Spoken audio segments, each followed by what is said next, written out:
نحمده ونستعينه ونستغفره ونؤمن به ونتوكل عليه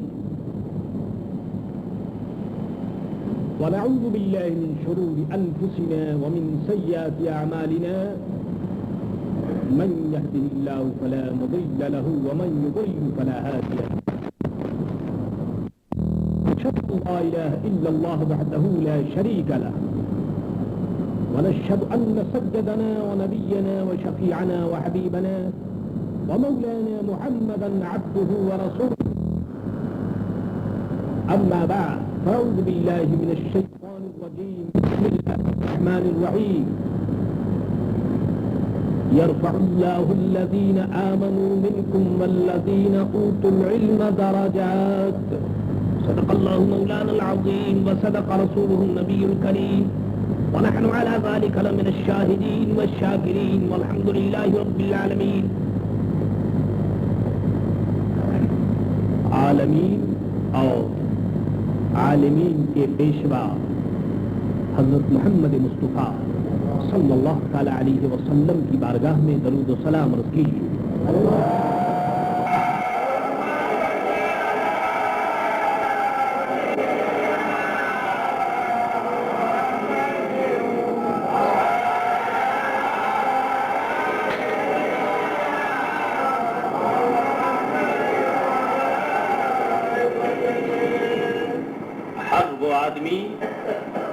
جس کو اللہ نے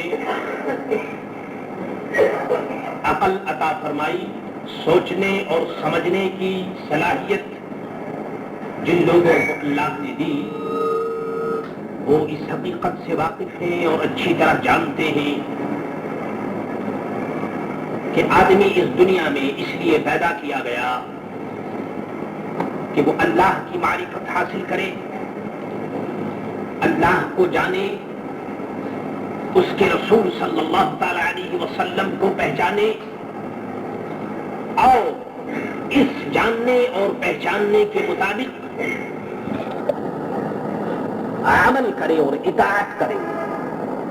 یہ دنیا میں ہماری آمد، ہماری تخلیق اور ہماری پیدائش کا منشا ہے، اور یہ چیز اچھی طرح آپ کو معلوم ہے کہ انسان اس وقت کسی چیز کو نہیں حاصل کر سکتا جب تک کہ اس کو علم نہ ہو۔ علم کے بغیر آپ کوئی چیز نہیں حاصل کر سکتے، چاہے وہ چھوٹی ہو یا بڑی۔ علم نہایت ضروری ہے۔ ایک تاجر، بزنس مین جب تک اپنی تجارت میں وہ ماہر نہ ہوگا، اس کو ایکسپیرینس نہ ہوگی، اس وقت تک وہ کبھی اپنی تجارت اور بزنس میں کامیاب نہیں ہو سکتا۔ ایک آفس میں بیٹھنے والا آدمی جب تک آفس ورک کو وہ جانتا نہ ہوگا، جب تک اس کے پاس کچھ ڈگریاں نہ ہوں گی، اس وقت تک وہ اپنے آفس ورک میں کامیاب نہیں ہو سکتا۔ بس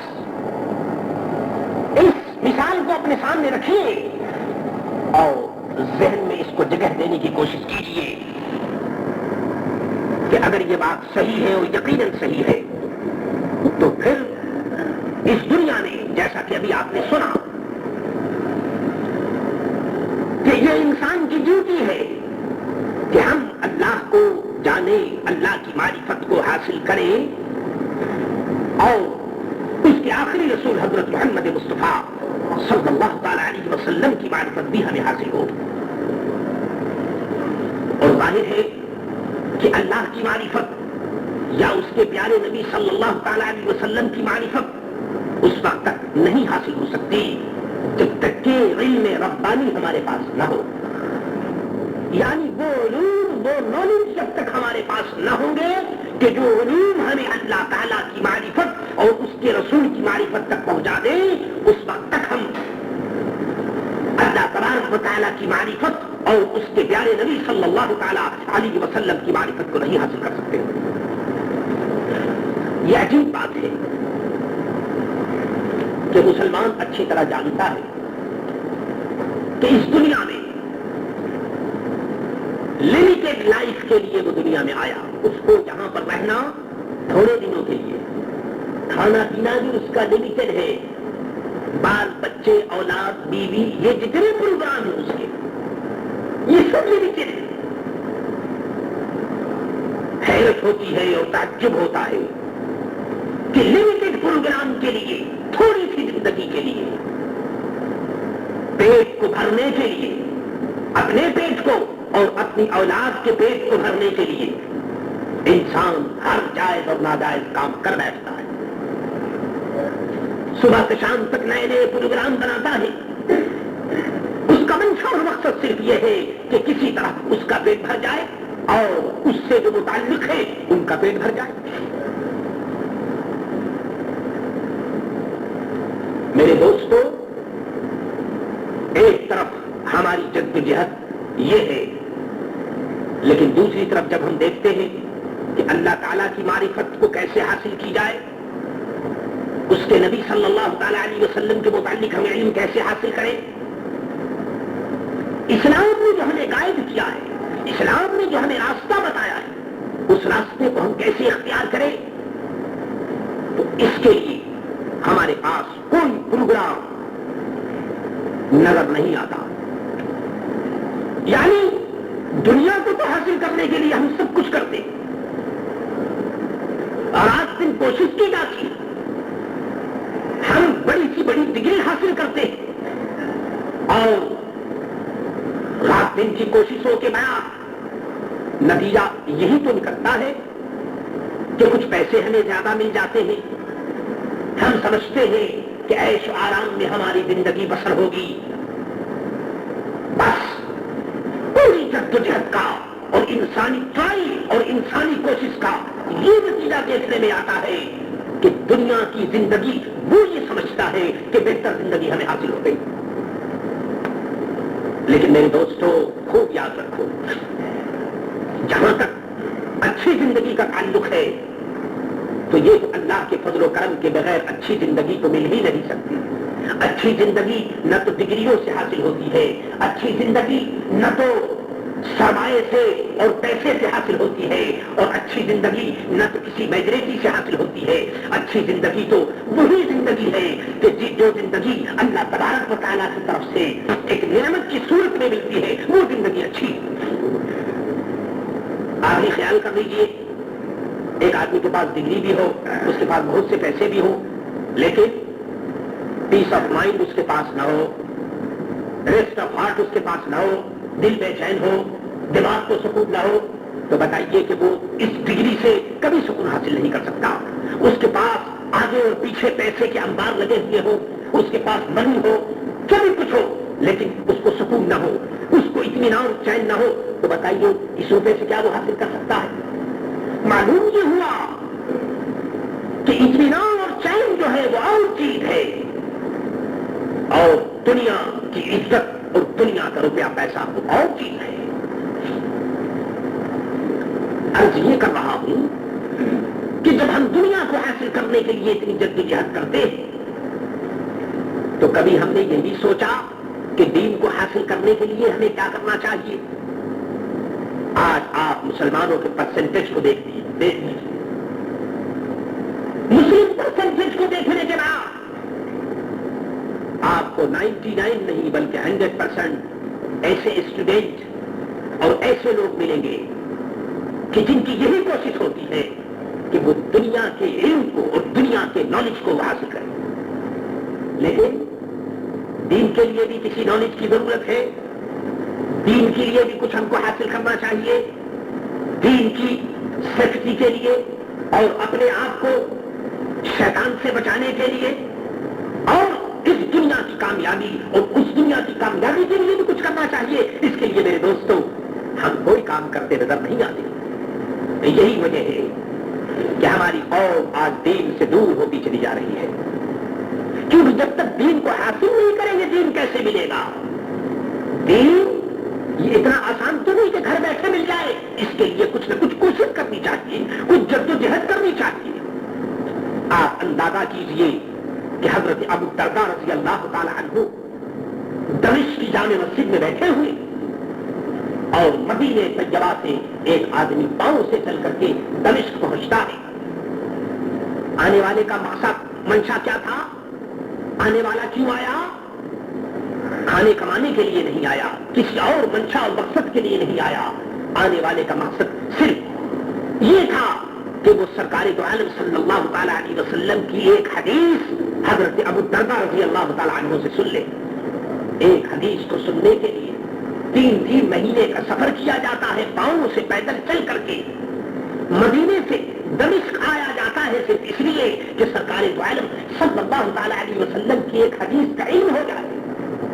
آپ اندازہ کیجیے ان مسلمانوں کی کوششوں کو دیکھیے کہ جنہوں نے علم دین کی حفاظت کے لیے اور علم دین کو دوسروں تک پہنچانے کے لیے انہوں نے کوشش کی، اور ان کی کوشش کے نتیجے میں آج ہمارے سامنے دین موجود ہے.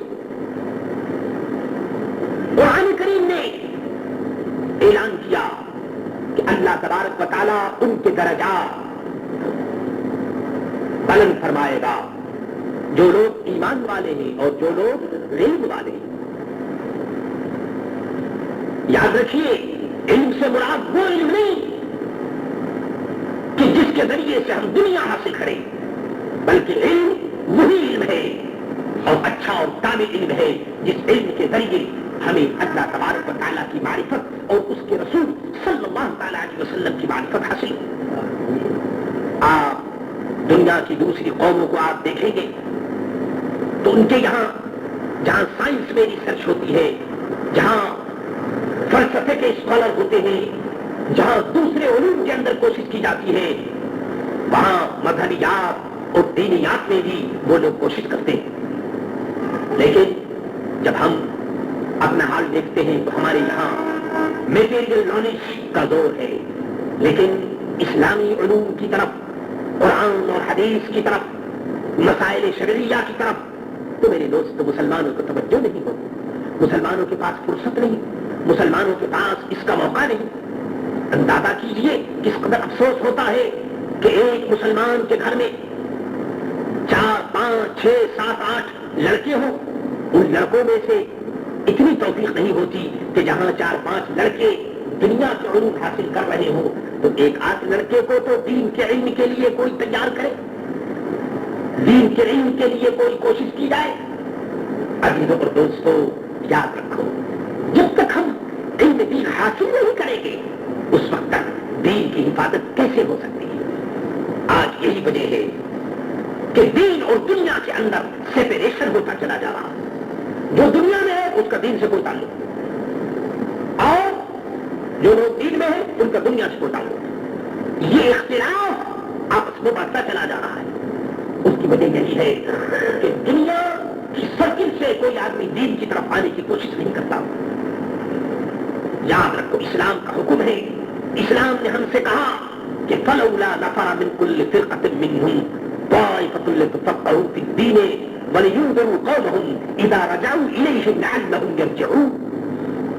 اسلام نے ہمیں حکم دیا کہ تم اپنے گروپ میں، تمہاری جو کمیونٹی ہے، تمہارا جو گروپ ہے، تمہارا جو سرکل ہے، اس میں ایک جماعت ایسی ہونی چاہیے جو دین کی نالج حاصل کرے، دین کی سمجھ حاصل کرے، دین کا علم حاصل کرے، اور اس کے بعد وہ اپنی قوم میں جا کر کے اچھی باتیں بیان کرے، اچھی باتیں سمجھائے. جب قوم کے اندر اس قسم کے لوگ ہوں گے جن کو دین کی ایکسپیرینس حاصل ہوگی، دین کی سمجھ حاصل ہوگی، اور صحیح طور پر وہ قوم کو گائیڈ کر سکیں گے، تو اس کا نتیجہ یہ ہوگا کہ وہ خود بھی گمراہ نہیں ہوں گے اور قوم بھی گمراہ نہیں ہوگی. لیکن میرے دوستوں، جب قوم میں قائد اچھا نہ ہو، جب علم دین اس کو حاصل نہ ہو، اللہ تبارک و تعالیٰ اور اس کے رسول صلی اللہ تعالی علیہ وسلم کے فرمان کا اس کو علم نہ ہو، اس کا نتیجہ یہ ہوگا کہ وہ بھی قدم قدم پر ٹھوکریں کھائے گا اور قوم بھی قدم قدم پر ٹھوکریں کھائے گا. سرکار دو عالم صلی اللہ تعالی علیہ وسلم کہ اس ارشاد کو سامنے رکھیے کہ آدمی دنیا سے چلا جاتا ہے، اس کے اعمال سب ختم ہو جاتے ہیں. یہ جو ہماری موومنٹ ہے اور یہ جو رات دن کی جدوجہد ہے یہ اسی وقت تک ہے جب تک یہ سانس چل رہا ہے. جس دن یہ سانس اسٹپ ہو گیا، بند ہو گیا، اسی دن میرے دوستو ہماری یہ موومنٹ اور یہ تمام ہماری کوششیں ختم ہو جائیں گی. حضور فرماتے ہیں کہ انسان مر جاتا ہے مگر 3 چیزیں اس کی کام آتی ہیں. ایک تو صدقہ جاریہ، کوئی اچھا کام کر گئے، دنیا میں کچھ کر گئے، اچھا کام کر گئے، مسجد بنا دی، مدرسہ بنا دیا، خانقاہ بنا دیا، کوئی اچھا کام کر دیا، تو مرنے والا تو مر جاتا ہے مگر اس کام کے ذریعے اس کو ثواب ملتا رہتا ہے. اور دوسرا علم حاصل کیا، پھر اس کو لوگوں کو بتایا، لوگوں کو پڑھایا. میرے استاد نے مجھے پڑھایا، میں نے کسی اور کو پڑھایا، میرا شاگرد پھر کسی اور کو پڑھائے گا. یہ جو سلسلہ ہے پڑھنے اور پڑھانے کا میرے دوست تو قیامت تک جاری رہے گا. اور اس طرح سے پڑھنے اور پڑھانے والے کو ہمیشہ ہمیشہ ثواب ملتا رہے گا. یہ حدیث تو آپ نے سنی ہوگی کہ قیامت کے قرب کی ایک علامت یہ بھی ہے کہ علم دنیا سے اٹھ جائے گا. تو علم دنیا سے اٹھ جائے گا، کیسے اٹھ جائے گا؟ مطلب یہ کہ دنیا سے اچھے عالم چلے جائیں گے، اچھے عالم دنیا سے آہستہ آہستہ اٹھتے چلے جائیں گے. یہی وجہ ہے کہ جو عالم جس اسٹیج کو خالی کرتا ہے اس کے بعد دوسرا عالم اس جیسا نظر نہیں آتا. خدا سے پناہ مانگو کہ وہ وقت نہ آ جائے کہ آج تو مسائل شرعیہ اگر ہم پوچھنا چاہیں تو عالم بتانے والا کہیں نہ کہیں موجود ہوتا ہے. لیکن وہ وقت کیا ہوگا کہ جب لوگ مسئلہ پوچھنے والے ہوں گے تو کوئی عالم بتانے والا نہیں ہوگا، اور کہیں کوئی عالم ہے تو میرے دوست کوئی مسئلہ پوچھنے والا نہیں. آج کی دنیا میں افریقہ کے ریگستانوں میں آپ جا کر دیکھیے، آج افریقہ میں 1-2 مقام نہیں، سینکڑوں مقامات ہیں کہ جہاں کے علم دین کے جاننے والے علماء نہیں ہیں. وہ لوگ پیاسے ہیں، تڑپتے ہیں کہ کوئی عالم دین انہیں میسر ہو تاکہ علم دین وہ حاصل کرے اور علم دین سیکھے اور سکھائے. میرے عزیزوں، میرے دوستوں، عرض میں یہ کر رہا ہوں کہ اگر ہم یہ چاہتے ہیں کہ ہماری عزت باقی رہے اور اس دنیا میں ہم اور ہماری آنے والی نسل کچھ اچھی طرح زندگی بسر کر سکے، تو اس کے لیے ضروری ہے کہ علم دین کو حاصل کرو. علم دین کو جب تک ہم حاصل نہیں کریں گے، کیونکہ جب علم دین ہم حاصل کریں گے تو ہمارے دلوں میں اللہ کا خوف ہوگا، اور جن دلوں میں اللہ کا خوف ہوتا ہے تب وہی لوگ متقی ہوتے ہیں اور وہی لوگ اللہ اللہ کرنے والے ہوتے ہیں، اور ان کی دنیا بھی اچھی ہوتی ہے اور دین بھی اچھا ہوتا ہے. قرآن کریم نے ارشاد فرمایا کہ اللہ تعالیٰ ان لوگوں کے درجات کو بلند فرمائے گا. ذرا اسے بھی سنتے چلیے کہ سرکار دو عالم صلی اللہ تعالی علیہ وسلم کا یہ ارشاد کس قدر عجیب و غریب ہے. کعبے کو دیکھنا عبادت، ماں باپ کے چہرے کو دیکھنا بھی عبادت، قرآن کریم کی زیارت کرنی بھی عبادت، اور عالم دین کے چہرے کو دیکھنا بھی عبادت. اور ذرا اندازہ کیجیے کہ سرکار دو عالم صلی اللہ تعالی علیہ وسلم کا ارشاد فرماتے ہیں کہ جس نے عالم دین سے مصافحہ کیا، ہاتھ ملایا، حضور فرماتے ہیں کہ اس نے مجھ سے ہاتھ ملایا. جو عالم دین کے پاس بیٹھا، حضور فرماتے ہیں کہ وہ میرے پاس بیٹھا، اور قیامت کے دن اللہ کے فضل و کرم سے وہ میری رحمت میں بیٹھے گا اور میری جگہ بیٹھے گا، میرے قریب بیٹھے گا. بزرگوں، عزیزوں اور دوستوں، علماء کا یہ مقام ہے جو اللہ تبارک و تعالیٰ کی طرف سے ریزرو کیا گیا ہے. یہ اسٹیج دنیا کی طرف سے نہیں ہے، یہ سیٹ دنیا کی طرف سے ریزرو نہیں کی گئی ہے، بلکہ اللہ کی طرف سے یہ سیٹ ریزرو ہے. لیکن یہ مطلب نہیں کہ اگر دنیا والے کسی عالم کو مانیں گے تو وہ عالم ہے اور اگر نہیں مانیں گے تو وہ عالم نہیں. اس کا سوال نہیں ہے. سوال یہ ہے کہ جو عالم دین اور عالم ربانی ہے، اللہ کے فضل و کرم سے انہیں جو سیکھ حاصل ہے تو وہ یہاں بھی حاصل ہے اور اللہ کے فضل و کرم سے قیامت تک وہ حاصل رہے گی. بزرگوں، عزیزوں اور دوستوں، ضرورت ہے کہ ہماری جو آنے والی نسلیں ہیں ان نسلوں پر ہم غور کریں اور اپنے بچوں کو علم دین کی طرف توجہ دلائیں تاکہ یہ چھوٹے چھوٹے بچے علم دین حاصل کر کے آئندہ چل کر کے اپنے ملک، اپنے قوم اور اپنے مذہب کی حفاظت کر سکیں. کیونکہ اس کے بغیر کہ جب تک ہم مذہب کو نہیں سمجھیں گے اس وقت تک میرے دوستو ہماری اور ملک اور قوم کی سیفٹی کی ذمہ داری نہیں کوئی لے سکتا۔ اللہ تبارک و تعالی ہم سب کو علم دین حاصل کرنے کی اور عالم دین اور عالم ربانی کی صحبت میں بیٹھنے کی توفیق عطا فرمائے۔ وما علینا الا البلاغ المبین۔